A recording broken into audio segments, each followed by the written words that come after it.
Olá, turma! Tudo bem com vocês? Pessoal, hoje nós vamos iniciar o capítulo 2 dos compostos orgânicos oxigenados 1. No capítulo 1 nós falamos sobre os processos, dos alcoóis, aonde nós temos aí a produção do etanol e do metanol. Relembrando, o etanol, ela é uma composição, praticamente natural, aonde nós utilizamos aqui no Brasil a cana-de-açúcar.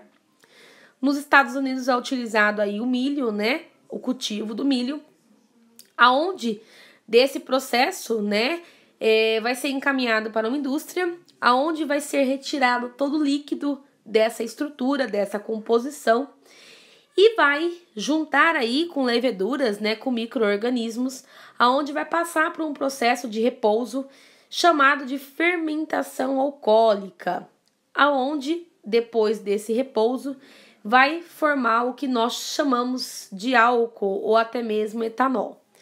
Depois também nós temos o metanol, que possui aí uma plasticidade também, porque ele pode ser feito aí com a casca, da madeira.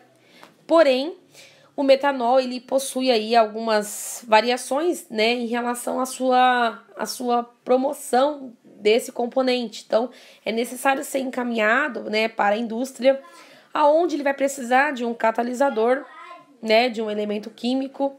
Normalmente o zinco ele é usado nesse processo, junto com uma temperatura muito alta, normalmente 300 a 500 graus Celsius, para que possa ser gerado aí o metanol, que nós também utilizamos aí em diversos setores. Lembrando que o metanol ele possui temperaturas um pouco mais elevadas por conta do seu processo aí de composição. Já no capítulo 2, galera, nós temos aí os fenóis. Os fenóis, gente, ele é um pouco diferente dos alcoóis. Ele é um pouco mais reativo, ele é um pouco mais forte. Os fenóis, gente, podemos dizer que eles são compostos ácidos. E aí, gente, como que surgiu, os fenóis?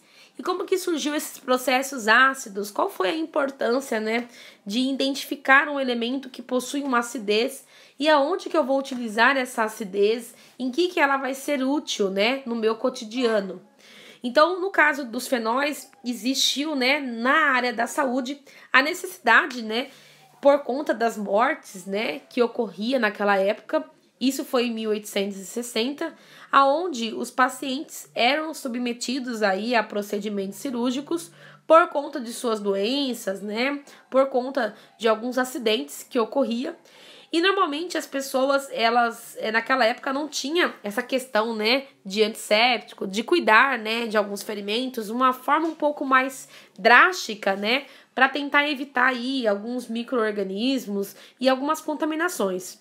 Então, automaticamente, o médico Joseph Lister, ele acompanhou alguns processos, de teoria germinal das doenças, aonde ele percebeu que existiam muitos micro-organismos, no caso germes, que acabam durante a cirurgia, por conta daquela época não ter essa estrutura que nós temos hoje, essa composição, de medicamentos, e acabava a pessoa morrendo por conta, não da cirurgia, mas por conta desse processo da higienização. Então foi quando ele utilizou, gente, um tipo de ácido, para fazer essa limpeza, eliminar esses micro-organismos. O ácido que ele utilizou, gente, é o ácido carbólico. Então, automaticamente, ele é derivado do alcatrão, do petróleo, aonde ele tem um odor muito forte. Porém, foi através desse ácido, que houve aí uma mudança muito grande e hoje, é utilizado aí em todas as áreas da saúde.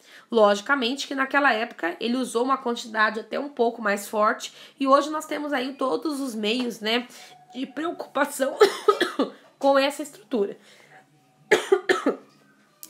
Esse ácido carbólico, gente, ele trabalha como um processo de antisséptico em cirurgias e ele teve diversos resultados excelentes e que levou a esse químico, a se empenhar mais para descobrir, um maior meio, de utilização desse produto. Então, automaticamente, o fenol, ele permitiu pela primeira vez que as cirurgias fossem realizadas em condições, né, padrões, reduzindo o risco de infecções.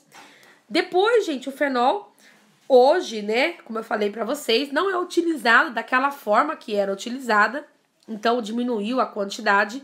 E hoje é utilizado um outro meio, né? Então houve uma diluição, houve um processo de desidratação e hoje é usado aí, é empregado os cresóis, que ele tem uma quantidade de fenol que pertence ao grupo aí hidroxi.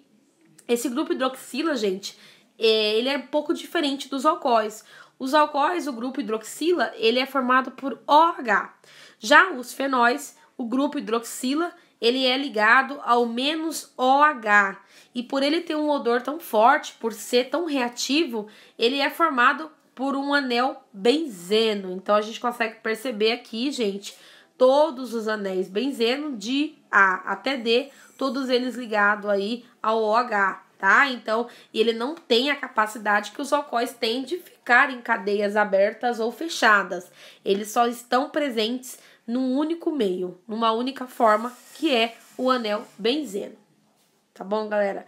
Depois, gente, na próxima página, nós vamos falar do processo natural. Então, existem, né, alguns meios desse fenol serem encontrado de uma forma natural. Então, nós temos aí o cravo da Índia, os noz moscadas e a baunilha, que existem aí alguns tipos de compostos que podem ser atribuídos aí em perfumes, em indústrias alimentícias, que são formados aí, gente, por fenóis. Logicamente que eles possuem variações um pouco diferentes, mas eles têm um odor característicos e a sua composição é formada aí por anéis benzênicos. Também tem um grupo, né, de polifenóis, aonde os compostos aromáticos podem ser substituídos por 2 ou mais grupos hidroxilas, né?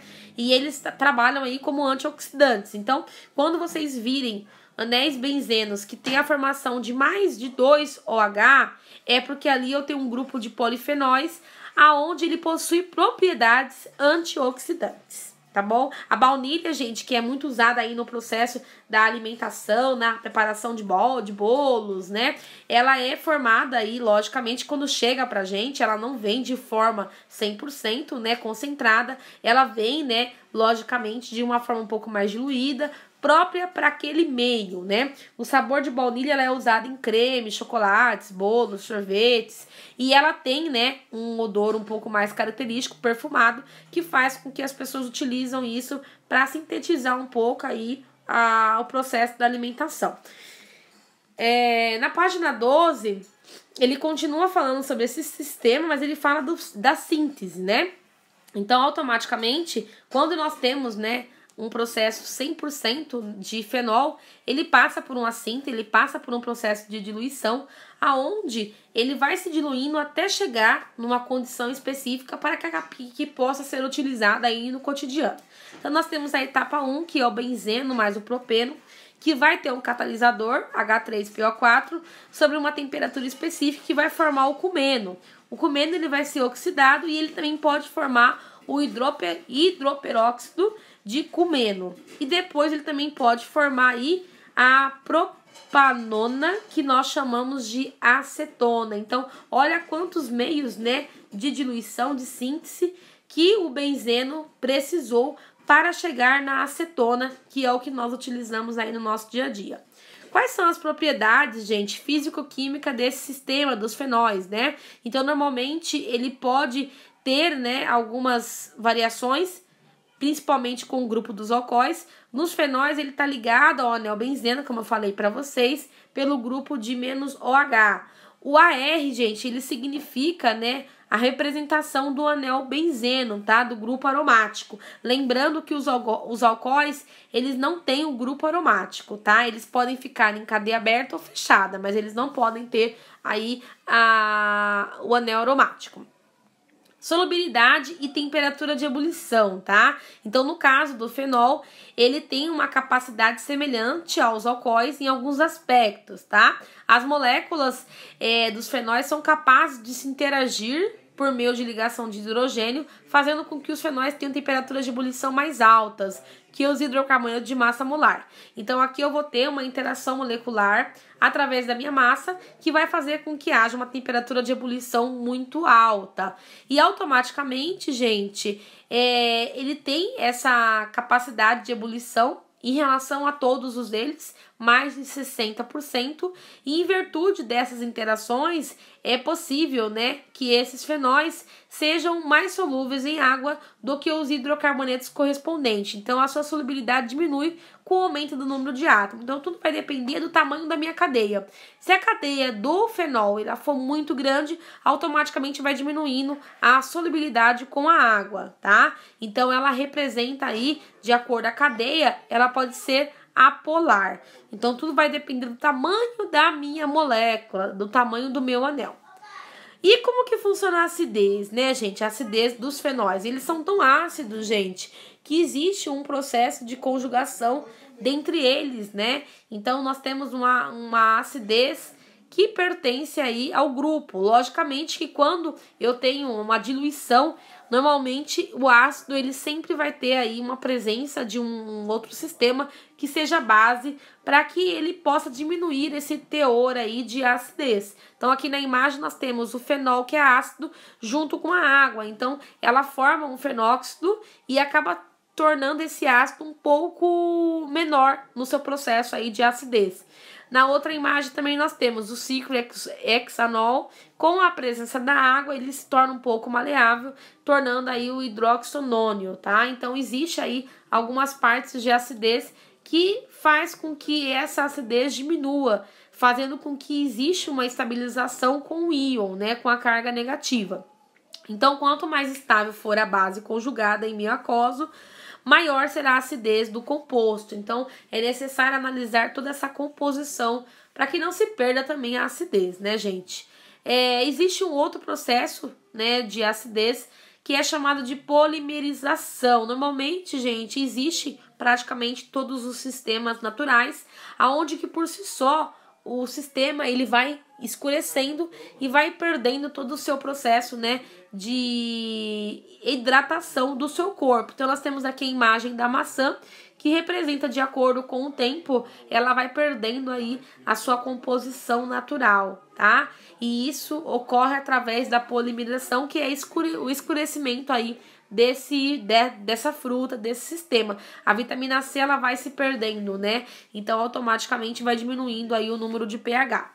Então quanto maior o número de carbono, maior será aí a sua acidez e menor será o processo de solubilidade com a água. E aqui existe a forma contagem, né, correta, que deve ser feito dentro de um anel aromático, né, junto dos fenóis. Então, nós temos lá sempre início da contagem ligada ao grupo OH. Então, eu nunca vou começar pelo CH. Sempre por onde se encontra o meu sistema OH, que representa o grupo hidroxila do anel, né, do anel aromático do grupo fenol. Então, nós temos lá primeiro no OH e depois vai contando, né, da direita para a esquerda. Tá bom, galera? Espero que vocês tenham entendido. Na semana que vem, nós vamos abordar um pouquinho esse capítulo 2 e falar um pouquinho dos nossos exercícios, tá bom? Espero que vocês tenham entendido e até a semana.